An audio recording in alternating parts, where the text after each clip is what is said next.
नमस्कार मित्रांनो, विविध माहिती संग्रह चॅनलमध्ये आपले स्वागत आहे. आज आपण पैसा आणि चलन यांच्याविषयी माहिती पाहणार आहोत.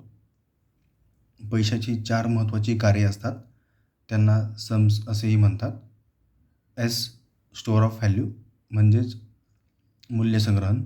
युनिट ऑफ अकाउंट म्हणजे हिशेबाचे एकक. मीडियम ऑफ एक्सचेंज म्हणजे विनिमयाचे साधन. स्टँडर्ड ऑफ डेफर्ड पेमेंट्स म्हणजे स्थगित पैशांचे मानक. आधुनिक अर्थव्यवस्थांमध्ये पैसा म्हणून चलन, पतपैसा आणि ई पैसा हे प्रमुख प्रकार आहेत. ब्रिटिश सरकारने सर्वप्रथम भारतात कागदी चलन आणले. पहिले 1 रुपयाचे नाणे जुलै 1962 चलनात आले. 1996 पासून सर्व चलनी नोटांवर महात्मा गांधींचे चित्र असलेली मालिका सुरू करण्यात आली.